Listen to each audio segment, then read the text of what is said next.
terima kasih. Eh, Mohon izin, tadi malam juga kami melaksanakan rapat dalam rangka untuk penanganan masalah kerusakan rumah. Kita tahu bahwa rumah ada klasifikasi 3, ya, rumah yang rusak ringan, sedang, dan berat. Tadi malam kami rapat lebih kurang 3 jam dengan Bapak Menteri Perumahan, Pak Ara Sirait, kemudian Pak Rosan, CEO Danantara, Menteri Investasi, juga Menteri Sosial, Wakil Menteri ATR BPN, kemudian pejabat-pejabat dari Polri, TNI, BNPB, dan seluruh gubernur, 3 gubernur dan bupati wali kota yang terdampak. Yang intinya adalah konsep utamanya untuk yang ringan dan sedang ini akan diberikan biaya dukungan sebanyak 15 juta untuk yang ringan, dan sedang itulah 30 juta. Dan kemudian untuk yang rusak berat itu nanti akan disiapkan hunian sementara. Ada yang mungkin hunian sementara disiapkan, ada juga yang mungkin ingin mendapatkan biaya bantuan, ingin di rumah keluarganya. Ada pilihan tuh. Setelah itu disiapkan hunian sambil dibangunkan hunian tetap. Hunian tetap ini ada 3 konsep. Yang pertama adalah dari Danantara sebanyak 15.000, kemudian dari APBN yang jumlahnya jauh lebih besar yang dikerjakan oleh Kementerian PKP. Kalau di Danantara, dari Danantara yang mengerjakan 15.000. Setelah itu ada konsep gotong royong, artinya pihak-pihak yang ingin membantu. Di antaranya ada satu yang sudah membantu sebanyak 2.600 dan sudah groundbreaking minggu lalu. Nah, kemudian persoalan salah kecepatan data. Untuk ringan dan sedang ini setelah dibersihkan akan diberikan biaya tadi 15 juta dan 30 juta.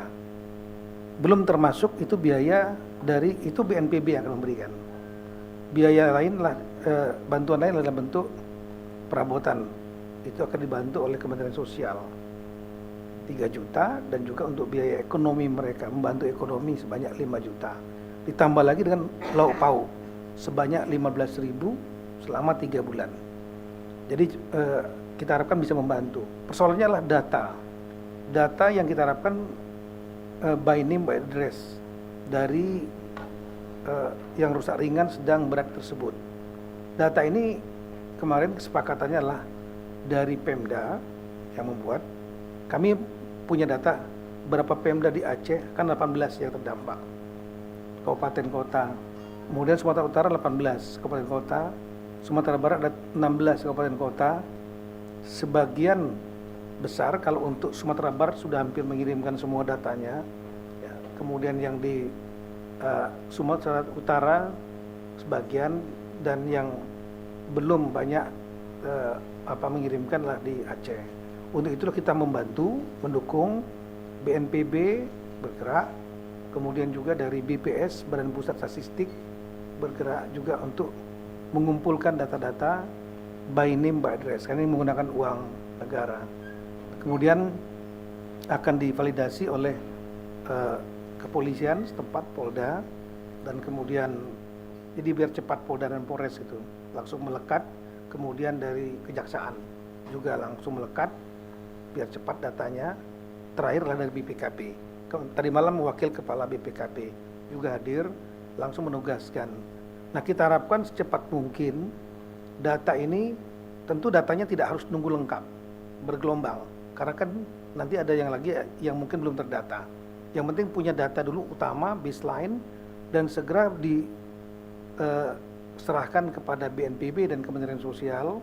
BNPB langsung akan membayarkan.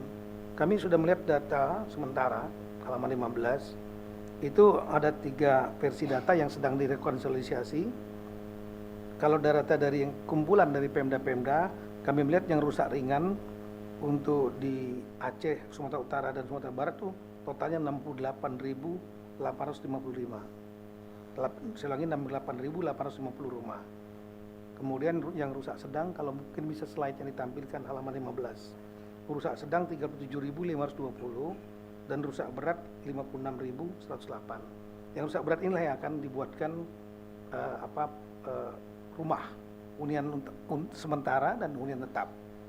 Kemudian total rumah yang terdampak adalah 213.432 untuk seluruh 3 provinsi kabupaten. Nah, kita harapkan kalau seandainya sudah didapat data yang rusak ringan, rusak sedang, kami hitung lebih kurang 106.370 rumah. Ya, ini lebih kurang 2/3 dari jumlah yang rusak. Artinya kalau ini diberikan segera, maka mereka kembali sambil sudah bantu dibersihkan, kembali diisi oleh Menteri Sosial, uang lauk pauknya oleh Menteri Sosial, itu bisa mengurangi pengungsi lebih kurang hampir 60%. Jadi kita memikirkan tinggal yang 40%, dibangunkan huntara, hunian sementara, dan hunian tetap. Kemudian kami juga melaksanakan dukungan untuk kedukcapilan. Kita tahu bahwa banyak dokumen-dokumen yang hilang. Mulai tanggal 25 November sudah kita bergerak membuat 9 tim. Saya ulangi, 15 November itu sudah membuat 9 tim, masing-masing 3 tim. Kita mendata dukcapil yang ada di semua kabupaten kota yang terdampak 52. Itu hanya 3 dukcapil yang betul-betul tidak berjalan, yaitu Aceh Tamiang, Aceh Timur, dan Langsa. Ya, kalau yang daerah lain di Tapanuli, kami ulangi, Sumatera Utara juga bagus. Kota Sibolga ada masalah sedikit, tapi sudah kita perbaiki. Kemudian kalau di Sumatera Barat, alhamdulillah tidak ada peralatan yang rusak. Nah, untuk yang rusak ini kita perbaiki dan sudah berjalan. Dan sampai hari ini sudah diproduksi sebanyak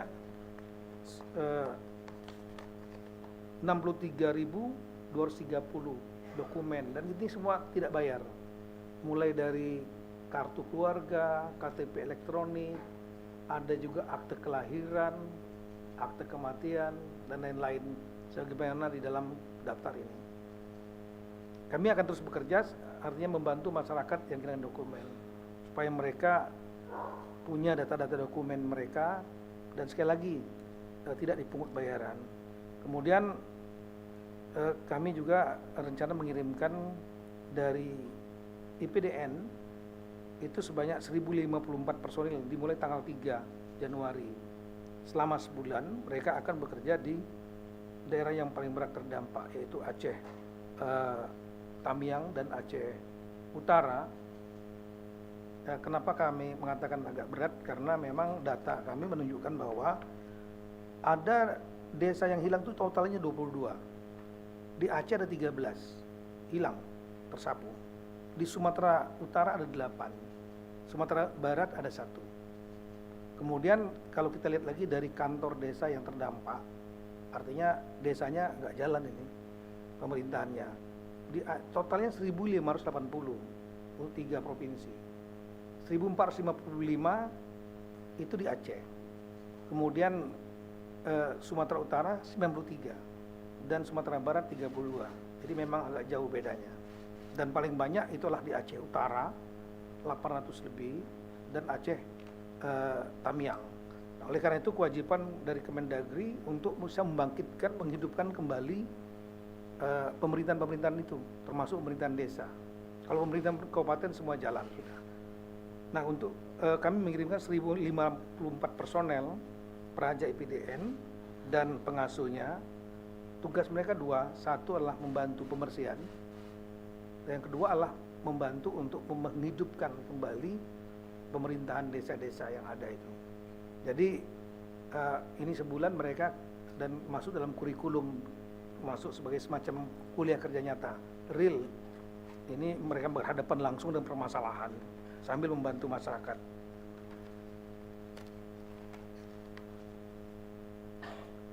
Yang terakhir kami ingin sampaikan mengenai bantuan keuangan dari daerah-daerah. Ini kami terima kasih kepada Asosiasi Pemerintah Kota APEKSI seluruh Indonesia sudah mendukung sebanyak 5,7 miliar dan Asosiasi Pemerintah Kabupaten seluruh Indonesia sebanyak 5 miliar. Jadi total yang sudah disampaikan antar daerah sebanyak 59,5 miliar. kami tahu juga ada juga yang membantu dalam bentuk bukan uang, tapi dalam bentuk barang. Untuk itu kami ucapkan terima kasih kepada rekan-rekan kepala daerah yang telah membantu daerah tersebut. Dan terakhir, kami juga sudah mengirimkan surat edaran kepada kepala-kepala daerah tempat-tempat yang terdampak 3 provinsi, 52 kabupaten kota, karena situasinya sudah berubah akibat bencana. Ada yang desa yang hilang, ada yang jalan yang rusak, jembatan rusak. Untuk itu APBD yang dibuat sebelum bencana itu sudah tidak relevan. Kami memberikan surat edaran sebagai payung hukum untuk rekan-rekan kepala daerah tersebut 52 plus 3 provinsi dan juga ketua DPR, pimpinan DPR masing-masing untuk melakukan APBD perubahan menyesuaikan dengan kondisi yang baru. Demikian, terima kasih. Assalamualaikum warahmatullahi wabarakatuh.